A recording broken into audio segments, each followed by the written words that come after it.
बिस्मिल्लाहिर्रहमानिर्रहीम। अस्सलाम वालेकुम व्यूअर्स, कैसे हैं आप? अल्लाह ताला आपको खुश रखिए, आबाद रखिए, आमीन। आज जी हम बना रहे हैं आलू गोश्त। बहुत ही मज़े का ये बन के तैयार होता है और जिस तरह हम बनाएंगे बहुत आसान रेसिपी है। और आप देख रहे हैं कि इसका शोरबा आप देखें, कोई इसमें प्याज टमाटर बिल्कुल भी नज़र नहीं आने वाला और इतना ये मज़े का बन के तैयार होता है। आप चाहें तो इसको दावत में भी रख सकते हैं मेहमानों के लिए, घर में तो बनता ही रहता है। चलें जी बनाना शुरू करते हैं। रेसिपी पसंद है लाइक कर दीजिएगा। इसके लिए पतीली में हम आधा कप घी का डाल देंगे, आप चाहें तो ऑयल इस्तेमाल कर सकते हैं। अब इसमें 2 बड़े प्याज थे जिनको मैंने बारीक काट लिया, इनको हम ब्राउन कर लेंगे।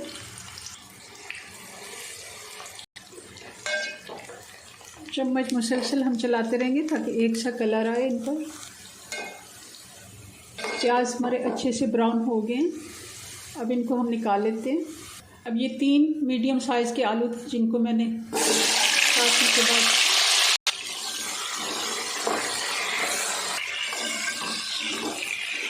आलू हमारे अच्छे से फ्राई हो गए, पे हल्का सा गोल्डन सा कलर आना शुरू हुआ है, तब हम इनको निकाल लेंगे। आलूओं को हम जब फ्राई करते हैं तो ये काफ़ी हद तक कुक हो जाते हैं और बहुत जल्दी से गल जाते हैं और टेस्ट में भी बहुत ही अच्छा, इसमें काफ़ी हद तक फ़र्क आ जाता है। अब ये 750 ग्राम बीफ है, हड्डी वाला। गोश्त को भी हम अच्छे से भून लेंगे ताकि इसका जो पानी है ये खुश्क हो जाए और स्मेल इसकी ख़त्म हो जाए। और साथ ही इसमें हम खड़ा मसाला डाल देंगे। 1 बड़ी इलायची है, 1 टुकड़ा दालचीनी का और 2 तेज़पात हैं। ये भी हम साथ साथ इसको भून लेंगे। 2 खाने के चम्मच अदरक और लहसुन भी डाल देंगे।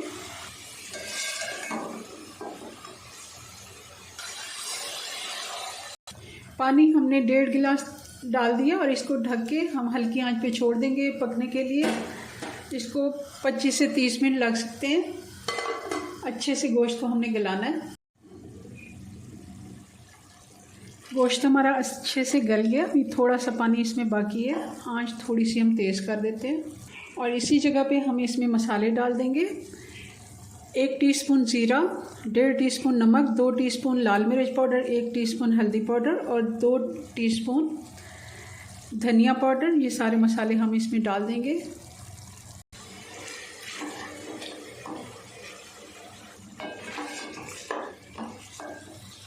दो मिनट हो गए, मसाले हमने डाले हैं तो पानी भी अब खुश्क हो गया। अब इसमें हमने जो प्याज बेरिस्ता बना के रखा था, ब्राउन करके रखा था, उसके साथ मैंने 2 टमाटर भी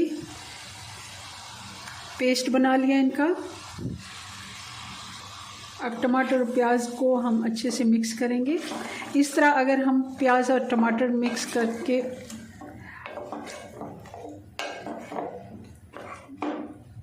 ब्लेंड करके डालते हैं तो बहुत ही अच्छा इसका शोरबा बनता है। सालन भी हमारा जल्दी से बन जाता है और इसमें बिल्कुल प्याज टमाटर नज़र भी नहीं आते और बहुत ही अच्छा इसका शोरबा मसाला बनता है। इसी जगह पे हम डाल देंगे 2 से 3 टेबलस्पून दही के, अच्छे से फेंट के मैंने डाल दिए।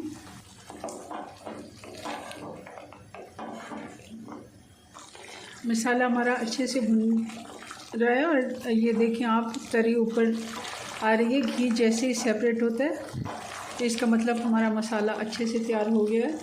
अब इसी जगह भी हम आलू इसमें डाल देंगे जो हमने फ्राई करके रखे थे।